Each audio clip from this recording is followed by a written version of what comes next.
शांति 11 जून 2024। बाबा के महावाक्य।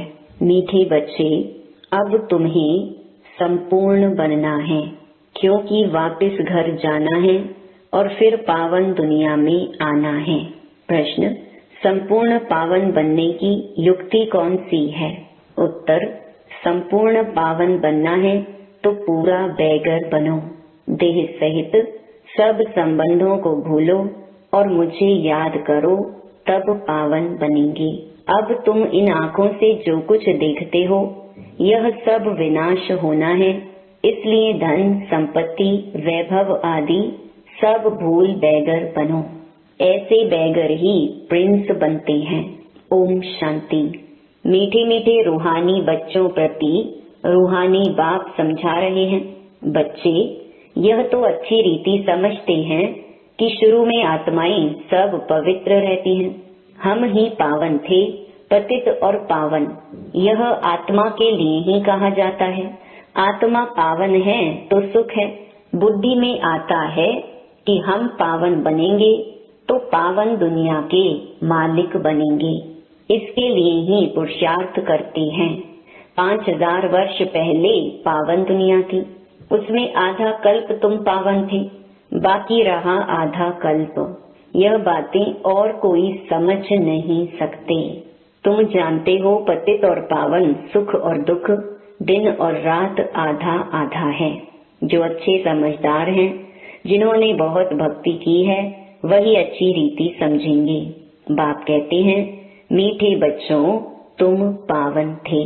नई दुनिया में सिर्फ तुम ही थे, बाकी जो इतने सब हैं वह शांति धाम में थे।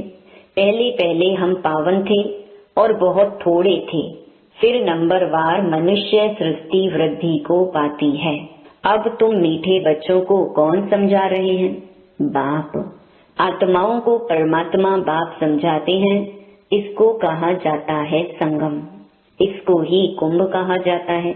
मनुष्य इस संगम युग को भूल गए हैं। बाबा ने समझाया है 4 युग होते हैं। 5वां यह छोटा सा लीप संगम युग है। इसकी आयु छोटी है। बाप कहते हैं, मैं इनकी वानप्रस्थ अवस्था में प्रवेश करता हूँ, बहुत जन्मों के अंत के भी अंत में। बच्चों को यह खातिरी है ना, बाप ने इनमें प्रवेश किया है, इनकी भी बायोग्राफी सुनाई है। बाप कहते हैं, मैं आत्माओं से ही बात करता हूँ।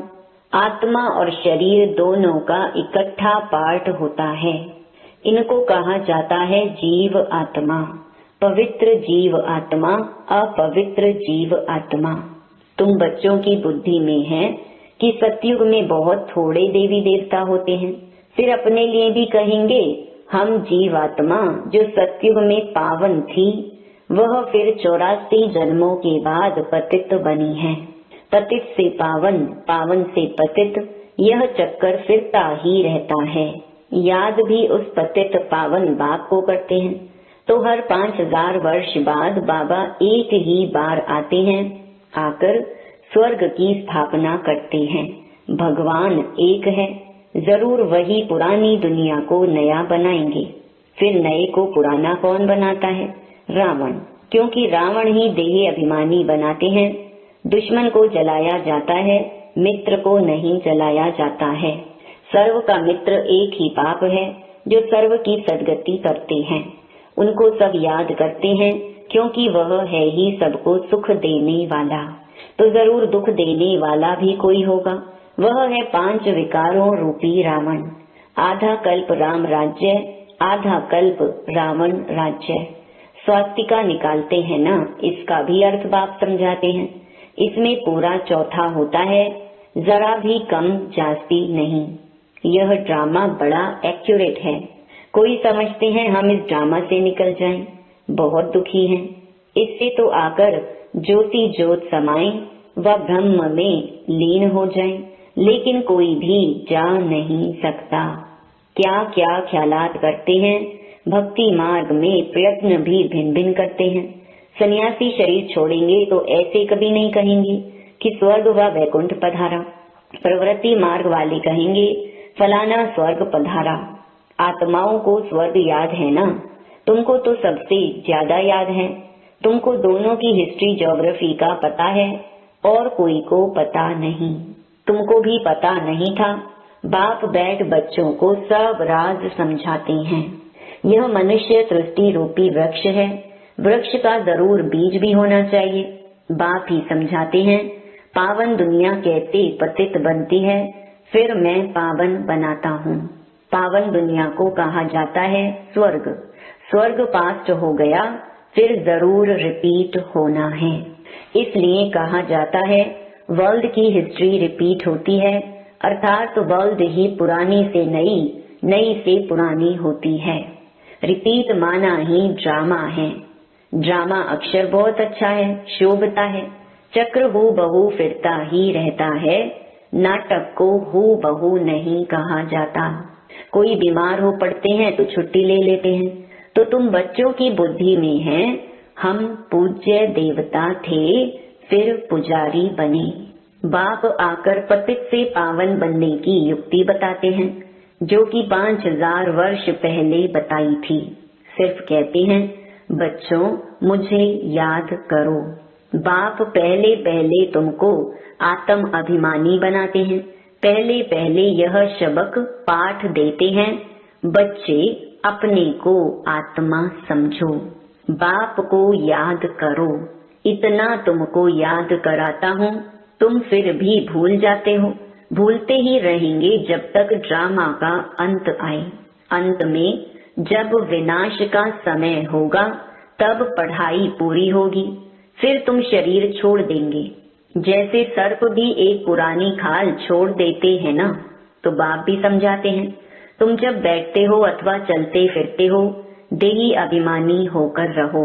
आगे तुमको देह अभिमान था, अब बाप कहते हैं आत्म अभिमानी बनो। देह अभिमान में आने से तुमको 5 विकार पकड़ लेते हैं। आत्म अभिमानी बनने से कोई विकार पकड़ेगा नहीं। देही अभिमानी बन बाप को बहुत प्यार से याद करना है। आत्माओं को परमात्मा बाप का प्यार मिलता है इस संगम युग पर। इसको कल्याणकारी संगम कहा जाता है। जबकि बाप और बच्चे आकर मिलते हैं। तुम आत्माएं भी शरीर में हो, बाप भी शरीर में आकर तुमको आत्मा निश्चय कराते हैं। बाप एक ही बार आते हैं, जबकि सभी को वापस ले जाना है। समझाते भी हैं हम तुमको कैसे वापस ले जाएंगे। तुम कहते भी हो हम सभी पतित हैं, आप पावन हो, आप आकर हमको पावन बनाओ। तुम बच्चों को पता नहीं है कि बाबा कैसे पावन बनाएंगे। जब तक बनावे नहीं तब तक क्या जाने। यह भी तुम समझते हो आत्मा छोटा सितारा है, बाप भी छोटा सितारा है, परंतु वह ज्ञान का सागर, शांति का सागर है। तुमको भी आप समान बनाते हैं। यह ज्ञान तुम बच्चों को है, जो फिर तुम सबको समझाते हो। फिर सतयुग में जब तुम होंगे तो यह ज्ञान सुनाएंगे क्या? नहीं, ज्ञान सागर बाप तो एक ही है, जो तुमको अभी ही पढ़ाते हैं। जीवन कहानी तो सबकी चाहिए ना, वह बाप सुनाते ही रहते हैं, परंतु तुम घड़ी घड़ी भूल जाते हो। तुम्हारी माया के साथ युद्ध है। तुम फील करते हो बाबा को हम याद करते हैं, फिर भूल जाते हैं। बाप कहते हैं माया ही तुम्हारी दुश्मन है, जो तुमको भुला देती है, अर्थात बाप से बेमुख कर देती है। तुम बच्चे एक ही बार बाप के सम्मुख होते हो, बाप एक ही बार वर्षा देते हैं, फिर बाप को सम्मुख आने की दरकार ही नहीं। पाप आत्मा से पुण्य आत्मा स्वर्ग का मालिक बनाया, बस फिर क्या आकर करेंगे। तुमने बुलाया और मैं बिल्कुल पूरे टाइम पर आया। हर 5000 वर्ष बाद मैं अपने समय पर आता हूँ। यह किसको भी पता नहीं है। शिवरात्रि क्यों मनाते हैं, उसने क्या किया, किसको भी पता नहीं है। इसलिए शिवरात्रि की हॉलीडे आदि कुछ नहीं करते हैं और सबकी हॉलीडे करते हैं। लेकिन शिव बाबा आते हैं इतना पाठ बजाते हैं, उनका कोई को पता नहीं पड़ता, अर्थ ही नहीं जानते। भारत में कितना अज्ञान है। तुम बच्चे जानते हो कि शिव बाबा ही ऊंच ते ऊंच है, तो जरूर मनुष्यों को ऊंच ते ऊंच बनाएंगे। बाप कहते हैं, मैंने इनको ज्ञान दिया, योग सिखाया, फिर वह नर से नारायण बना। उन्होंने यह नॉलेज सुनी है, यह ज्ञान तुम्हारे लिए ही है और किसके लिए शोभता नहीं। तुमको फिर से बनना है और कोई नहीं बनते। यह है नर से नारायण बनने की कथा। जिन्होंने और धर्म स्थापन किए, सब पुनर्जन्म लेते लेते तमो प्रधान बने हैं। फिर उन सबको सतो प्रधान बनना है। उस पद के अनुसार फिर रिपीट करना है। ऊंच पाठधारी बनने के लिए तुम कितना पुरुषार्थ कर रहे हो। कौन पुरुषार्थ करा रहे हैं? बाबा। तुम ऊंच बन जाते हो, फिर कभी याद भी नहीं करते हो। स्वर्ग में थोड़े ही याद करेंगे। ऊंच ते ऊंच बाप है, फिर बनाते भी ऊंच हैं। नारायण से पहले तो श्री कृष्ण है, फिर तुम ऐसे क्यों कहते हो कि नर से नारायण बने? क्यों नहीं कहते हो नर से कृष्ण बने? पहले नारायण थोड़े ही बनेंगे, पहले तो प्रिंस श्री कृष्ण बनेंगे ना। बच्चा तो फूल होता है, वह तो फिर भी युगल बन जाते हैं। महिमा ब्रह्मचारी की होती है। छोटे बच्चे को सतो प्रधान कहा जाता है।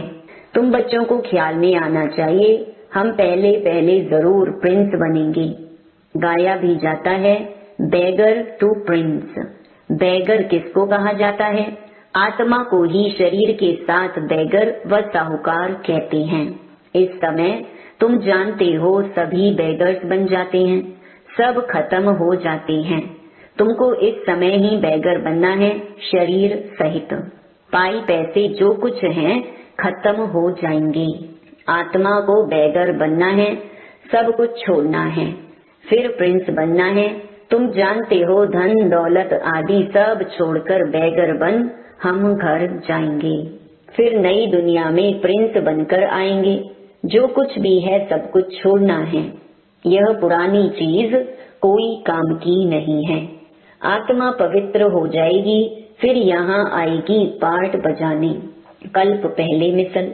जितना जितना तुम धारणा करेंगे उतना ऊंच पद मिलेगा। भल इस समय किसी के पास 5 करोड़ हैं, सब खत्म हो जाएंगे। हम फिर से अपनी नई दुनिया में जाते हैं। यहाँ तुम आए हो नई दुनिया में जाने के लिए, और कोई सत्संग नहीं जिसमें कोई समझे कि हम नई दुनिया के लिए पढ़ रहे हैं। तुम बच्चों की बुद्धि में है, बाबा हमको पहले बेगर बनाकर फिर प्रिंस बनाते हैं। देह के सब संबंध छोड़े तो बेगर ठहराना कुछ भी है नहीं। अभी भारत में कुछ भी नहीं है। भारत अभी बेगर इनसॉल्वेंट है, फिर सॉल्वेंट होगा। कौन बनते हैं? आत्मा शरीर द्वारा बनती है। अभी राजा रानी भी है नहीं, वह भी इनसॉल्वेंट है। राजा रानी का ताज भी नहीं है, ना वह ताज है, ना रतन जड़ित ताज है। अंधेरी नगरी है, सर्वव्यापी कह देते हैं, गोया सब में भगवान है। सब एक समान है, कुत्ते बिल्ली सब में है, इसको कहा जाता है अंधेर नगरी। तुम ब्राह्मणों की रात थी, अब समझते हो ज्ञान दिन आ रहा है। सत्युग में सभी जागती ज्योत हैं, अभी दीवा बिल्कुल डल हो गया है। भारत में ही दीवा जगाने की रस्म है, और कोई थोड़े ही दीवा जगाते हैं। तुम्हारी ज्योत उझाई हुई है। सतो प्रधान विश्व के मालिक थे, वह ताकत कम होते होते अभी कुछ ताकत ही नहीं रही है।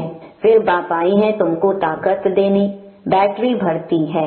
आत्मा को परमात्मा बाप की याद रहने से बैटरी भरती है। अच्छा, मीठे मीठे सिकिलधे बच्चों प्रति माता पिता बाप दादा का याद प्यार और गुड मॉर्निंग। रूहानी बाप की रूहानी बच्चों को नमस्ते। धारणा के लिए मुख्य सार।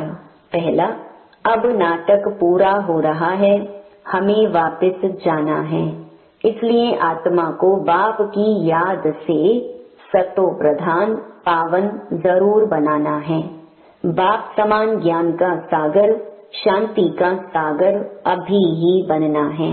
दूसरा, इस देह से भी पूरा बैगर बनने के लिए बुद्धि में रहे कि इन आँखों से जो कुछ भी देखते हैं यह सब खत्म हो जाना है। हमें बैगर से प्रिंस बनना है। हमारी पढ़ाई है ही नई दुनिया के लिए। वरदान, चमत्कार दिखाने के बजाय अविनाशी भाग्य का चमकता हुआ सितारा बनाने वाले सिद्धि स्वरूप भव। आजकल जो अल्पकाल की सिद्धि वाले हैं वह लास्ट में ऊपर से आने के कारण सतो प्रधान स्टेज के प्रमाण पवित्रता के फल स्वरूप अल्पकाल के चमत्कार दिखाते हैं, लेकिन वह सिद्धि सदा काल नहीं रहती, क्योंकि थोड़े समय में ही सतो रजो तमो तीनों स्टेजेस से पास करते हैं। आप पवित्र आत्माएं सदा सिद्धि स्वरूप हैं। चमत्कार दिखाने के बजाय चमकती हुई ज्योति स्वरूप बनाने वाले हैं। अविनाशी भाग्य का चमकता हुआ सितारा बनाने वाले हैं। इसीलिए सब आपके पास ही अंजलि लेने आएंगे। स्लोगन, बेहद की वैराग्य वृत्ति का वायुमंडल हो तो सहयोगी सहज योगी बन जाएंगे। ओम शांति।